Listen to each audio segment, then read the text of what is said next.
Hindia Belanda is back. Mungkin kata-kata itulah yang menjadi guyon pada saat ini karena program naturalisasi yang dijalankan oleh Indonesia terkait dengan timnas Indonesia baik U21 maupun timnas senior. Tidak serta-merta kata India is back itu muncul karena memang di masa dahulu pada tahun 1938 Indonesia pernah masuk ke Piala Dunia, tetapi saat itu masih bernama Hindia Belanda. Dan pada saat ini diproyeksikan untuk masuk Piala Dunia tetapi dihuni oleh pemain-pemain keturunan Indonesia Belanda.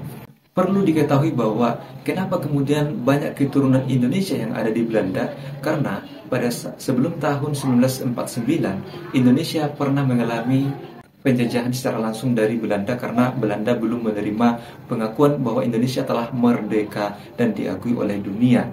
Sebelum tahun 1949 Indonesia pernah mengalami agresi militer, dan sebelum itu wilayah Maluku di Indonesia itu hendak memerdekakan diri. Ketika mereka memberontak kemudian diserang oleh TNI, dan mereka yang melakukan perlawanan terhadap Indonesia melarikan diri ke Belanda hingga saat ini, dan di sana melanjutkan keturunan. Dan itulah sebabnya kenapa di Belanda banyak masyarakat Indonesia atau keturunan Indonesia dan rata-rata berasal dari Maluku.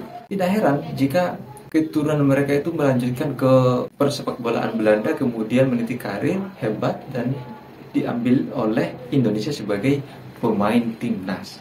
Lalu apakah pemain timnas ini termasuk menjunjung nasionalisme dan patriotisme? Tentu saja. Secara individu, menurut hemat saya secara pribadi, pemain yang ada di timnas itu memiliki tingkat nasionalisme dan patriotisme yang lebih tinggi dibandingkan dengan supporter, ya, jika dihitung secara individu.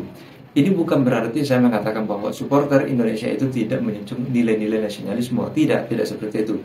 Tetapi kontribusi yang paling besar saat ini adalah pemain timnas, karena mereka langsung mewakili Indonesia di ajang internasional melawan negara-negara lain. Sedangkan penonton, masyarakat Indonesia sebagai penonton itu tidak berkontribusi secara langsung